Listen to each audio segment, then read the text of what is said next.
ಕಾರ್ಯಕರ್ತರ ವಿಕಾಸ ವರ್ಗ 2 ನಾಗಪುರದಲ್ಲಿ ಪ್ರತಿ ವರ್ಷ ಇಡೀ ದೇಶದ್ದು ಒಂದು ನಡೆಯುತ್ತೆ.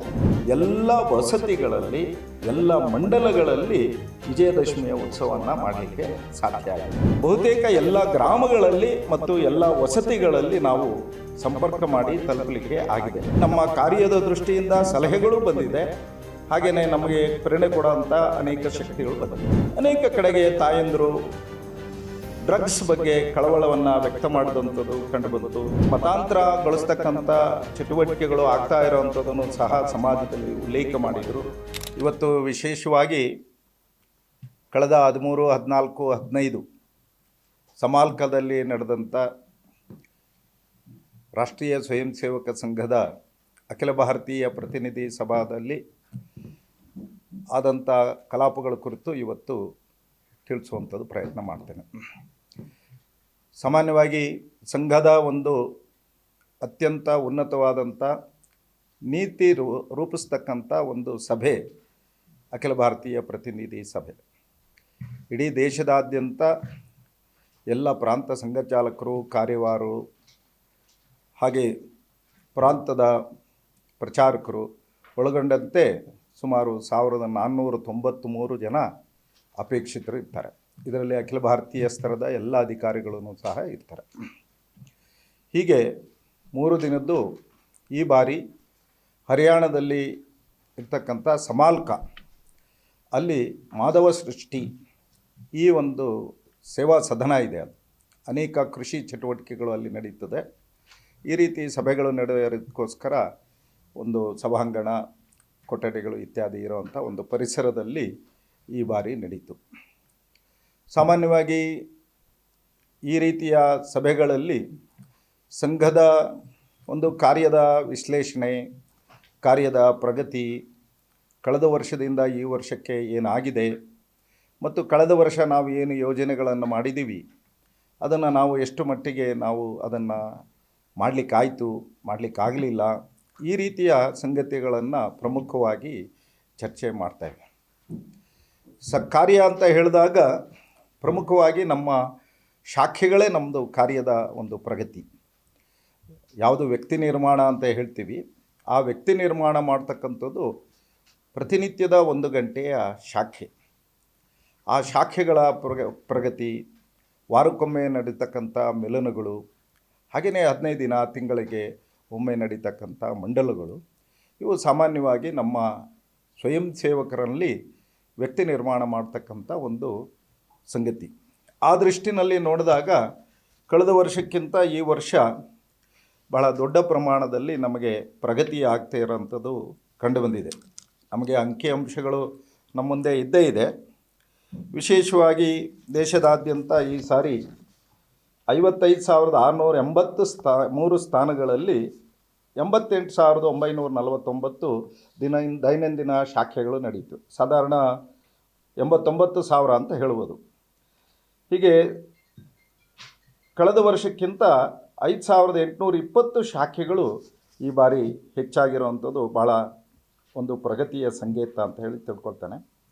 ಹಾಗೆ ವಾರಕ್ಕೊಮ್ಮೆ ನಡೀತಕ್ಕಂಥದ್ದು ಮಿಲನ್ ಅಂತ ನಾವು ಕಳಿತೀವಿ, ಅದನ್ನು ಸಹ ಕಳೆದ ಸಾರಿಗಿಂತ ಈ ಸಾರಿ 459 ಶಾಖೆಗಳು ಹೆಚ್ಚಾಗಿದೆ. ಪ್ರಸ್ತುತ ನಮಗೆ ಮಿಲನ್ಗಳು, ವಾರಕ್ಕೊಮ್ಮೆ ನಡೀತಕ್ಕಂಥ ಮಿಲನ್ಗಳ ಸಂಖ್ಯೆ 32,600 ಮಿಲನ್ಗಳು ಇದು ನಡೀತಾ ಇದೆ.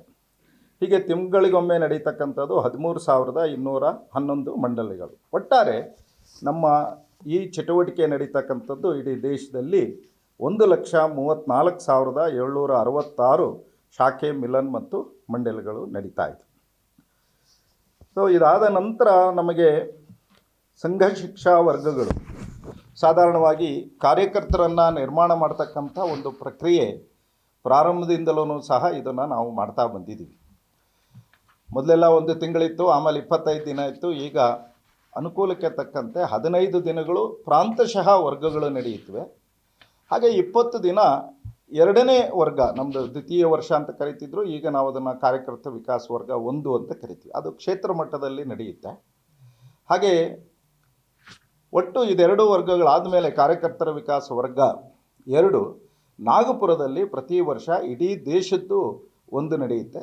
25 ದಿನಗಳ ಕಾಲ ನಡೆಯುತ್ತೆ. ಕಳೆದ ವರ್ಷ ನಾವು ನೋಡಿದಾಗ ನಮ್ಮ ಸಂಖ್ಯೆಯೂ ಜಾಸ್ತಿ ಆಗಿದೆ. ಒಟ್ಟು 63 ಸಂಘ ಶಿಕ್ಷಾ ವರ್ಗಗಳು ಪ್ರಾಂತ ಸ್ತರದಲ್ಲಿ ನಡೆದಿದೆ. ಅದರಲ್ಲಿ 14,024 ಶಿಕ್ಷಾರ್ಥಿಗಳು ಭಾಗವಹಿಸಿದ್ದಾರೆ. ಹಾಗೆ ಕಾರ್ಯಕರ್ತರ ವಿಕಾಸ ವರ್ಗ ಇದು ಕ್ಷೇತ್ರಶಃ ನಡೆಯುತ್ತೆ. 11 ವರ್ಗಗಳು ನಡೆದಿದೆ. ಸಾಮಾನ್ಯ ವರ್ಗಗಳು ಅದು 2,401 ಶಿಕ್ಷಾರ್ಥಿಗಳು ಭಾಗವಹಿಸಿದ್ದಾರೆ. ಹಾಗೆ ಕಾರ್ಯಕರ್ತರ ವಿಕಾಸ ವರ್ಗ ಒಂದು ವಿಶೇಷ, ಇಲ್ಲಿ 40 ವರ್ಷಕ್ಕೆ ಕೆಳಪಟ್ಟಂಥವ್ರಿಗೆ ನಾವು ಸಾಮಾನ್ಯ ವರ್ಗ ಅಂತ ಹೇಳ್ತೀವಿ. 18 ವರ್ಷದಿಂದ 40 ವರ್ಷದ ಯುವಕರಿಗೆ ಹೆಚ್ಚು ಶಾರೀರಿಕ ಚಟುವಟಿಕೆಗಳು ಅದಿರುವಂಥದ್ದು. 40 ವರ್ಷ ಮೇಲ್ಪಟ್ಟು ಸುಮಾರು 60 ವರ್ಷದ ಕೆಳಗಡೆ ಇರೋವಂಥವ್ರಿಗೆ ವಿಶೇಷ ವರ್ಗ ಅಂತ ಹೇಳ್ತೀವಿ. ಅವರಿಗೆ ವಿಶೇಷವಾಗಿ ಸಾಮಾಜಿಕವಾಗಿ ಮಾಡ್ತಕ್ಕಂಥ ಕೆಲಸಗಳ ಬಗ್ಗೆ ಹೆಚ್ಚು ಪ್ರಶಿಕ್ಷಣವನ್ನು ಕೊಡ್ತಕ್ಕಂಥ ಕೆಲಸ ನಡೆಯುತ್ತೆ. ಹೀಗೆ ವಿಶೇಷ ವರ್ಗ ಅದು 11 ವರ್ಗಗಳು ನಡೆದಿದೆ. ಸುಮಾರು 2,067 ಅದರಲ್ಲಿ ಭಾಗವಹಿಸಿದರು. ನಾನು ಆಗಲೇ ಹೇಳಿದಾಗ ನಾಗ್ಪುರದಲ್ಲಿ ನಡೆದಂಥ ಕಾರ್ಯಕರ್ತ ವಿಕಾಸ ವರ್ಗ 2ರಲ್ಲಿ ಒಟ್ಟು 831 ಶಿಕ್ಷಾರ್ಥಿಗಳು ಭಾಗವಹಿಸಿದರು. ಸೊ ಈ ರೀತಿಯಾಗಿ ಒಟ್ಟು ಸಂಘ ಶಿಕ್ಷಾ ವರ್ಗಗಳು ದೇಶವ್ಯಾಪಿ ಪ್ರತಿ ವರ್ಷವೂ ನಡೆಯುತ್ತದೆ. ಹೀಗೆ ನೂರಾರು ಸಂಖ್ಯೆಯಲ್ಲಿ ನಾವು ಸ್ವಯಂ ಸೇವಕರಿಗೆ ಪ್ರತಿ ವರ್ಷವೂ ತರಬೇತಿ ಕೊಡ್ತೇವೆ. ಈ ವರ್ಷವೂ ಸಾಮಾನ್ಯ ವರ್ಗಗಳು ಪ್ರಾಂತಶಃ ನಡೆಯುವಂಥದ್ದು 61 ವರ್ಗಗಳು ನಡೆಯುತ್ತವೆ. ಹಾಗೆ ಕ್ಷೇತ್ರಶಃ ನಡೆಯುವಂಥ 11 ವರ್ಗಗಳು ಅಂದರೆ ಕಾರ್ಯಕರ್ತರ ವಿಕಾಸ ವರ್ಗ 1. ಇನ್ನು ವಿಶೇಷ ವರ್ಗಗಳು ಆಯಾ ಪ್ರಾಂತದಲ್ಲಿ ನಡೀತಕ್ಕಂಥ 40 ವರ್ಷ ಮೇಲ್ಪಟ್ಟಂಥ ಕಾರ್ಯಕರ್ತರಿಗೆ ನಡೆಯುವಂಥ ವರ್ಗಗಳು 23 ನಡೆಯುತ್ತೆ ವರ್ಗಗಳು. ಹಾಗೆ ನಾಗಪುರದಲ್ಲಿ ನಡೀತಕ್ಕಂಥ 1 ವರ್ಗ. ಇವು ಇಷ್ಟು ಸೇರಿ ಈ ಸಾರಿ 96 ವರ್ಗಗಳು ಇಡೀ ದೇಶವ್ಯಾಪ್ತ ನಡೆಯುತ್ತವೆ. ನಮ್ಮ ಕರ್ನಾಟಕದಲ್ಲೂ ಸಹ ಏಪ್ರಿಲ್ ಕೊನೆ ಭಾಗದಲ್ಲಿ ಏಪ್ರಿಲ್ 5ರಿಂದ ಏಪ್ರಿಲ್ 23ವರೆಗೆ ನಡೆಯುತ್ತದೆ. ಚೆನ್ನೈನಹಳ್ಳಿನಲ್ಲಿ ಕಾರ್ಯಕರ್ತರ ವಿಕಾಸ ವರ್ಗ 1 ನಡೆಯುತ್ತೆ. ಹಾಗೆ ದೇವನಹಳ್ಳಿ ಹತ್ರ ಇರೋವಂಥ ಒಂದು ಶಾಲೆಯಲ್ಲಿ ಕಾರ್ಯಕರ್ತರ ನಮ್ಮ ಸಂಘ ಶಿಕ್ಷಾ ವರ್ಗ ಕರ್ನಾಟಕ ದಕ್ಷಿಣದ ನಡೆಯುತ್ತೆ. ಹಾಗೆ ವಿಶೇಷ ವರ್ಗ ಮತ್ತು ಉತ್ತರ ಕರ್ನಾಟಕ ಪ್ರಾಂತದ್ದು ಗರಗ್ನಲ್ಲಿ, ಧಾರವಾಡ ಜಿಲ್ಲೆಯಲ್ಲಿ ಗರಗ್ನಲ್ಲಿ ಆ 2 ವರ್ಗಗಳು ನಡೆಯುತ್ತವೆ. ಈ ವರ್ಷ 4 ವರ್ಗಗಳು ಕರ್ನಾಟಕದಲ್ಲಿ ನಡೆಯುವಂಥದ್ದು ಇದೆ ಏಪ್ರಿಲ್ ಮತ್ತು ಮೇ ತಿಂಗಳಲ್ಲಿ. ಹಾಗೆಯೇ ಈ ವರ್ಷ ವಿಶೇಷವಾಗಿ ಘೋಷ್ ವರ್ಗಗಳನ್ನು ಜೋಡಿಸಿದ್ವಿ. ನಾವು ಹೊರಗಡೆ ಭಾಷೆಯಲ್ಲಿ ಬ್ಯಾಂಡ್ ಸೆಟ್ ಅಂತ ಕರೀತಾರೆ, ಸಂಘದಲ್ಲಿ ಘೋಷ್ ಅಂತ ಹೇಳ್ತೀವಿ. ಅದನ್ನು ಕಾರ್ಯಕರ್ತರಿಗೆ ಪರಿಣಿತಿ ಬರೋ ದೃಷ್ಟಿಯಿಂದ ಎಲ್ಲ ವರ್ಗಗಳಲ್ಲೂ ಈ ಸಾರಿ 1 ವಾರ 10 ದಿನ ನಾವು ಘೋಷ್ ವರ್ಗಗಳನ್ನು ಸಹ ಈ ಸಾರಿ ಜೋಡಿಸುವಂಥದ್ದು ಆಗಿದೆ. ಇನ್ನು ಈ ವರ್ಷ ನಮಗೆ ಎಲ್ರಿಗೂ ಗೊತ್ತೇ ಇದೆ, ವರ್ಷದ ಆರಂಭದಲ್ಲಿ ನಾವು ತಿಳಿಸಿದ್ದೀವಿ, ಈ ವರ್ಷ ಸಂಘದ 100 ವರ್ಷ ಆಗಿರೋದ್ರಿಂದ ಇಡೀ ವರ್ಷ ಪೂರ್ತಿ ನಾವು ಕಾರ್ಯಕ್ರಮಗಳನ್ನು ಜೋಡಿಸಿದ್ವಿ. ಕಾರ್ಯದ ಪ್ರಗತಿಯ ದೃಷ್ಟಿಯಿಂದ, ಜನಜಾಗೃತಿಯ ದೃಷ್ಟಿಯಿಂದ ಒಂದು 6-7 ಚಟುವಟಿಕೆಗಳನ್ನು ಜೋಡಿಸಿದ್ವಿ. ನಮ್ಮ ಪ್ರಾಂತದಲ್ಲಿ ಈಗ 4 ಆ ರೀತಿಯ ಕಾರ್ಯಕ್ರಮಗಳಾಗಿದೆ. ಇನ್ನೂ 2 ಕಾರ್ಯಕ್ರಮಗಳು ಆಗುವಂಥದ್ದಿದೆ ಏಪ್ರಿಲ್ ಮೇ ತಿಂಗಳಲ್ಲಿ. ಮೊದಲನೇದಾಗಿ ವಿಜಯದಶಮಿ ಉತ್ಸವ ಯಾವುದು ಸಂಘವ ಪ್ರಾರಂಭ ಆಯಿತೋ ಅವತ್ತು ವಿಶೇಷವಾಗಿ ನಾವು ಎಲ್ಲ ಮಂಡಲಗಳಲ್ಲಿ ನಮ್ಮ ಇದರಲ್ಲಿ ಗ್ರಾಮ ಪಂಚಾಯಿತಿ ಮಟ್ಟದಲ್ಲಿ ಎಲ್ಲ ಉತ್ಸವಗಳು ಆಗಬೇಕು ಅಂಥೇಳಿ ಯೋಚನೆ ಮಾಡಿತ್ತು. ಹಾಗೆ ನಗರ ಪ್ರದೇಶದಲ್ಲಿ 10,000ದಿಂದ 15,000 ಜನಸಂಖ್ಯೆಗೆ ಒಂದು ವಸತಿ ಅಂತ ಕರಿತೀವಿ. ಆ ರೀತಿಯ ಎಲ್ಲ ವಸತಿಗಳಲ್ಲೂ ಸಹ ವಸತಿಶಃ ಗಣವೇಶವನ್ನು ಧರಿಸಿ, ನಮ್ಮ ಸಂಘದ ಯೂನಿಫಾರ್ಮನ್ನು ಧರಿಸಿ ಅತಿ ಹೆಚ್ಚು ಸಂಖ್ಯೆಯಲ್ಲಿ ಪಾಲ್ಗೊಳ್ಳಬೇಕು ಅಂತ ಯೋಚನೆ ಮಾಡಿತ್ತು. ನಮ್ಮೆಲ್ರಿಗೂ ಬಹಳ ಆನಂದದ ಸಂಗತಿ ಮತ್ತು ಪ್ರೇರಣೆ ಕೊಡುವಂಥ ಸಂಗತಿ ಅಂತ ಹೇಳಿದರೆ, ಕರ್ನಾಟಕ ಪ್ರಾಂತದಲ್ಲಿ ಎಲ್ಲ ವಸತಿಗಳಲ್ಲಿ ಎಲ್ಲ ಮಂಡಲಗಳಲ್ಲಿ ವಿಜಯದಶಮಿಯ ಉತ್ಸವವನ್ನು ಮಾಡಲಿಕ್ಕೆ ಸಾಧ್ಯ ಆಯಿತು. ಹೀಗೆ ನಮ್ಮ ಕಾರ್ಯ ವಸತಿಯವರೆಗೆ ಬೆಳೆದಂಥದ್ದು ನಮಗೆ ಗೊತ್ತಾಯಿತು. ಈ ದೃಷ್ಟಿಯಿಂದ ಇದು ಎಲ್ಲ ಕಡೆ ಅಂಕಿಅಂಶಗಳನ್ನ ನಾನು ಆಮೇಲೆ ಹೇಳ್ತೀನಿ. 2ನೇ ಭಾಗದಲ್ಲಿ ನಮಗೆ ಯುವ ಸಮಾವೇಶಗಳನ್ನು ಮಾಡಲಿಕ್ಕೆ ಆಯಿತು. ಯುವ ಸಮಾವೇಶಗಳು 2 ರೀತಿಯಲ್ಲಿ. ಒಂದು, ವಿದ್ಯಾರ್ಥಿಗಳು ಯಾರು 28 ವರ್ಷಕ್ಕಿಂತ ಕೆಳಗಡೆ ಇರ್ತಾರೆ ಅಂಥ ವಿದ್ಯಾರ್ಥಿಗಳು. ಹಾಗೆಯೇ ಉದ್ಯೋಗಿಗಳು ಯಾರು ಇರ್ತಾರೆ 28 ವಯೋಮಾನಕ್ಕಿಂತ ಕೆಳಗಡೆ ಇರೋವಂಥವ್ರು, ಅಂಥ ಯುವಕರಿಗೆ ನಾವು ಬೇರೆ ಬೇರೆ ರೀತಿಯಲ್ಲಿ ಕಾರ್ಯಚಟುವಟಿಕೆಗಳನ್ನು ಆಯೋಜನೆ ಮಾಡಿತ್ತು. ಅವರಿಗೆ ಯುವ ಸಮಾವೇಶಗಳನ್ನು ಮಾಡಿತ್ತು, ಹಾಗೆ ವಾಕಥಾನ್ ಮಾಡಿತ್ತು, ಬೇರೆ ಬೇರೆ ಶಾರೀರಿಕ ಕಾರ್ಯಕ್ರಮಗಳನ್ನು ಯೋಜನೆ ಮಾಡಿತ್ತು. ಬೇರೆ ಬೇರೆ ಜಿಲ್ಲೆಯಲ್ಲಿ ಕೋಲಾರದಲ್ಲಿ ಉದಾಹರಣೆಗೆ ಅವರು ಕಬಡ್ಡಿ ಇತ್ಯಾದಿ ಯೋಜನೆ ಮಾಡಿದರು. ಹೀಗೆ ಪ್ರಬಂಧ ಸ್ಪರ್ಧೆಗಳು, ಈ ರೀತಿ ಯುವಕರಿಗೆ ಪ್ರೇರಣೆ ಕೊಡುವಂಥ, ಜಾಗೃತಿ ಮೂಡಿಸ್ತಕ್ಕಂಥ ಅನೇಕ ಚಟುವಟಿಕೆಗಳನ್ನು ಯೋಚನೆ ಮಾಡಿತ್ತು. ನಮ್ಮ ಪ್ರಾಂತದಲ್ಲಿ ಸುಮಾರು 13,000ಕ್ಕೂ ಹೆಚ್ಚು ಯುವಕರು ಆ ರೀತಿಯ ಚಟುವಟಿಕೆಯಲ್ಲಿ ಪಾಲ್ಗೊಂಡಂಥದ್ದು ನಮಗೆ ಒಳ್ಳೆಯ ಶಕ್ತಿಯನ್ನು ಕೊಟ್ಟಿದ್ದಾಗಿದೆ. ಇನ್ನೂ ಕೆಲವು ಕಡೆಗೆ ಆಗುವಂಥದ್ದು ಇದೆ. ಒಟ್ಟು ದೇಶದ್ದು ನಾನು ವರದಿಯನ್ನು ನಾನು ನಂತರ ಕೊಡ್ತೇನೆ. ಹಾಗೆಯೇ 3ನೇ ಕಾರ್ಯಕ್ರಮ ಗೃಹ ಸಂಪರ್ಕ. ಮನೆ ಮನೆಗಳಿಗೆ ಹೋಗಿ ನಾವು ಸಂಪರ್ಕವನ್ನು ಮಾಡಬೇಕು ಅಂತ. ಹಿಂದೆ ನಾವು 2 ಬೇರೆ ಬೇರೆ ಸಂದರ್ಭದಲ್ಲೂ ಸಂಪರ್ಕ ಮಾಡಿದ್ದೀವಿ ಮನೆಗಳನ್ನು. ಒಟ್ಟು ಎಲ್ಲ ಗ್ರಾಮಗಳನ್ನು ತಲುಪಬೇಕು, ಬಹುತೇಕ ಎಲ್ಲ ಮನೆಗಳನ್ನು ನಾವು ಸಂಪರ್ಕ ಮಾಡಬೇಕು ಅಂಥೇಳಿ ಯೋಚನೆ ಮಾಡಿತ್ತು. ಕರ್ನಾಟಕದಲ್ಲಿ ಈ ಕಡೆ ಭಾಗದಲ್ಲಿ ಆಗಿದೆ. ಇನ್ನು ಕರ್ನಾಟಕ ಉತ್ತರ ಭಾಗದಲ್ಲಿ ಸ್ವಲ್ಪ ಪ್ರಮಾಣದಲ್ಲಿ ಆಯಿತು. ಆಗ ಮಳೆ ಹೆಚ್ಚಾಗಿದ್ದರಿಂದ ಇನ್ನೂ ಸ್ವಲ್ಪ ಭಾಗನ ಮುಂದುವರಿಸುವಂಥದ್ದು ಇದೆ. ಒಟ್ಟು ನಾವು ಇದುವರೆಗೂ ಸುಮಾರು ಮನೆಗಳನ್ನು ತಲುಪಿದ್ದೀವಿ. ಬಹುತೇಕ ಎಲ್ಲ ಗ್ರಾಮಗಳಲ್ಲಿ ಮತ್ತು ಎಲ್ಲ ವಸತಿಗಳಲ್ಲಿ ನಾವು ಸಂಪರ್ಕ ಮಾಡಿ ತಲುಪಲಿಕ್ಕೆ ಆಗಿದೆ. ಇಡೀ ದೇಶದಾದ್ಯಂತ ನಾವು ಮನೆಗಳನ್ನು ಸಂಪರ್ಕ ಮಾಡಿದಾಗ ನಮಗೆ ಶಕ್ತಿ ಕೊಡುವಂಥ, ಪ್ರೇರಣೆ ಕೊಡುವಂಥ ಅನೇಕ ಸಂಗತಿಗಳು ಬಂದಿದೆ. ಆದರೆ ಅದರ ಜೊತೆಗೇ ನಮಗೆ ಅನೇಕ ಸಲಹೆಗಳೂ ಬಂದಿದೆ. ಆ ರೀತಿ ನಮ್ಮ ಕಾರ್ಯದ ದೃಷ್ಟಿಯಿಂದ ಸಲಹೆಗಳು ಬಂದಿದೆ. ಹಾಗೆಯೇ ನಮಗೆ ಪ್ರೇರಣೆ ಕೊಡುವಂಥ ಅನೇಕ ಶಕ್ತಿಗಳು ಬಂದಿವೆ. ಈ ಬಾರಿ ಮನೆಗೆ ಹೋದಾಗ ಎಲ್ಲ ಕಡೆಗೂ ಸಹ ತುಂಬ ಸ್ವಾಗತ ಇತ್ತು. ಸಂಘದ ಬಗ್ಗೆ ಕೇಳಿ ತಿಳ್ಕೊಳ್ಳೋವಂಥ ಕುತೂಹಲ ಇತ್ತು. ಸಂಘದ ಕಾರ್ಯವನ್ನು ಮೆಚ್ಚಿಸುವಂಥದ್ದಿತ್ತು. ಅನೇಕ ಕಡೆಗೆ ತಾಯಂದಿರು ಡ್ರಗ್ಸ್ ಬಗ್ಗೆ ಕಳವಳವನ್ನು ವ್ಯಕ್ತ ಮಾಡಿದಂಥದ್ದು ಕಂಡುಬಂತು. ಜನಸಂಖ್ಯೆಯಲ್ಲಿ ಏರುಪೇರು ಆಗ್ತಾ ಇರೋವಂಥದ್ದನ್ನು ಕಂಡುಬಂತು. ಹಾಗೆ ಮತಾಂತರಗೊಳಿಸ್ತಕ್ಕಂಥ ಚಟುವಟಿಕೆಗಳು ಆಗ್ತಾ ಇರೋವಂಥದ್ದನ್ನು ಸಹ ಸಮಾಜದಲ್ಲಿ ಉಲ್ಲೇಖ ಮಾಡಿದರು. ಹೀಗೆ ಹಲವು ಸಮಾಜದಲ್ಲಿ ಇರತಕ್ಕಂಥ ಸಮಸ್ಯೆಗಳನ್ನು ಸಹ ಜನರು ಗಮನಕ್ಕೆ ತಂದಂಥ ಅಂಶವೂ ಸಹ ಇದೆ. ಹೀಗೆ ಮನೆ ಸಂಪರ್ಕ ಮಾಡಿದಾಗ ನಾವು ಇನ್ನೊಂದು ಅಂಶವನ್ನು ಅವರ ಗಮನಕ್ಕೆ ತರಬೇಕು ಅಂಥೇಳಿ ಯೋಚನೆ ಮಾಡಿತ್ತು. ಈ ಬಾರಿ ಸಮಾಜವನ್ನು ನಾವು ತೆಗೆದುಕೊಂಡು ಸಮಾಜದಲ್ಲ ಜೊತೆಗೆ ನಾವು ಈ ಕಾರ್ಯವನ್ನು ಮುಂದುವರಿಸಬೇಕು ಬರುವಂಥ ದಿನಗಳಲ್ಲಿ ಅಂತ 5 ವಿಷಯಗಳು, ಪಂಚಕಾರ್ಯ ಅಂಥೇಳಿ ಮಾಡಿತ್ತು. ಮೊದಲನೇದು ಕುಟುಂಬ ಪ್ರಬೋಧನ. ನಮ್ಮ ಮನೆಗಳು ಹೇಗಿರಬೇಕು, ನಮ್ಮ ಮನೆಗಳಲ್ಲಿ ಹಬ್ಬ ಹರಿದಿನಗಳನ್ನು ಹೇಗೆ ಆಚರಣೆ ಮಾಡಬೇಕು, ನಮ್ಮ ಮನೆಯಲ್ಲಿ ಸಂಸ್ಕಾರ ಸಂಸ್ಕೃತಿ ಕೊಡೋ ದೃಷ್ಟಿಯಿಂದ ಹೇಗೆ, ನಮ್ಮ ಮನೆಯಲ್ಲಿ ಒಂದು ಧಾರ್ಮಿಕವಾಗಿ ಮತ್ತು ಸಾಮಾಜಿಕವಾಗಿ ನಮ್ಮ ಮನೆ ಒಂದು ಸಾಮಾಜಿಕವಾದ ಒಂದು ಕೇಂದ್ರ ಆಗಬೇಕು. ಆ ದೃಷ್ಟಿನಲ್ಲಿ ನಮ್ಮ ಮನೆಯ ಬಗ್ಗೆ ನಾವು ಎಲ್ಲರೂ ಸೇರಿ ಒಂದು ವಾರಕ್ಕೊಮ್ಮೆ ಆದರೂ ಸಭೆಗಳನ್ನು ಮಾಡಿ ನಮ್ಮ ಮನೆ ಈ ರೀತಿ ಸಮಾಜ ಕೇಂದ್ರಿತವಾದ ಮನೆ ಆಗಿದೆಯಾ, ನಮ್ಮ ಮನೆ ಒಂದು ಧಾರ್ಮಿಕ ಕೇಂದ್ರ ಆಗಿದೆಯಾ, ನಮ್ಮ ಮನೆ ಒಂದು ಸಂಸ್ಕಾರಯುಕ್ತವಾದಂಥ ಕೇಂದ್ರ ಆಗ್ತಾ ಇದೆಯಾ, ಹೀಗೆ ಮಕ್ಕಳಲ್ಲಿ ಸಂಸ್ಕಾರ ಸಂಸ್ಕೃತಿಯನ್ನು ಬೆಳೆಸ್ತಾ ದೃಷ್ಟಿಯಿಂದ ಒಂದು. ಎರಡನೇದು ಸಾಮಾಜಿಕ ಸಾಮರಸ್ಯ. ಇಷ್ಟು ವರ್ಷಗಳ ನಂತರವೂ ಸಹ ಇವತ್ತಿಗೂ ಸಹ ತಾರತಮ್ಯ ಇದೆ. ಸ್ಪೃಶ್ಯ ಈ ತಾರತಮ್ಯ ಇದೆ. ಇದನ್ನು ಹೋಗಲಾಡಿಸ್ಬೇಕಾದ್ರೆ ವ್ಯಕ್ತಿಗತವಾಗಿ ನಾವು ಇದನ್ನು ಸ್ವೀಕಾರ ಮಾಡಬೇಕು. ನಾನು ಯಾವುದೇ ರೀತಿಯಾದಂಥ ತಾರತಮ್ಯ ಮಾಡೋದಿಲ್ಲ ಅಂತ ಕುಟುಂಬವಾಗಿ ಸ್ವೀಕಾರ ಮಾಡಬೇಕು. ಸಮಾಜದಲ್ಲಿ ಇದನ್ನು ಜಾಗೃತಿ ಮಾಡಬೇಕು. ಹೀಗೆ ನಮ್ಮ ಮನೆಯಲ್ಲಿ ಎಲ್ಲರೂ ಪ್ರವೇಶ ಇದೆ, ಮಂದಿರಗಳಲ್ಲಿ ಪ್ರವೇಶ ಇದೆ, ಗ್ರಾಮಗಳಲ್ಲಿ ಎಲ್ಲರೂ ಒಟ್ಟಿಗೆ ಸೇರಿ ಹಬ್ಬಗಳನ್ನು ಮಾಡ್ತೀವಿ, ಉತ್ಸವಗಳನ್ನು ಮಾಡ್ತೀವಿ. ಈ ದೃಷ್ಟಿನಲ್ಲಿ ಜಾಗೃತಿಯನ್ನು ಮೂಡಿಸ್ತಕ್ಕಂಥದ್ದು ಆಗಿದೆ. ಅನೇಕ ಸಂಘದ ಪ್ರಯತ್ನದಿಂದ ಇವತ್ತು ಬಹಳಷ್ಟು ಕಡೆಗೆ ಈ ರೀತಿ ಸಾಮರಸ್ಯದ ಸಂಗತಿಗಳು ಕಾಣ್ತಾ ಇದೆ. ಆದರೆ ಇನ್ನೂ ಸಮಾಜದಲ್ಲಿ ಉಳಿದಿದೆ. ಅದನ್ನು ನಾವೆಲ್ಲರೂ ಸೇರಿ ಸಮಾಜ ಸೇರಿ ಹೇಗೆ ಮಾಡಬೇಕು ಅಂತ. 3ನೇ ಸಂಗತಿ ಪರಿಸರ ಸಂರಕ್ಷಣೆ. ಇವತ್ತು ಪರಿಸರದಲ್ಲಿ ವಾಯುಮಾಲಿನ್ಯ ಇರ್ಬೋದು, ಪ್ಲಾಸ್ಟಿಕ್ಕನ್ನು ಬಳಸ್ತಕ್ಕಂಥದ್ದು ಇದನ್ನು ಹೆಚ್ಚಾಗಿರೋದ್ರಿಂದ ಅದರಿಂದ ಅನೇಕ ತೊಂದರೆಗಳಾಗ್ತಾ ಇದೆ.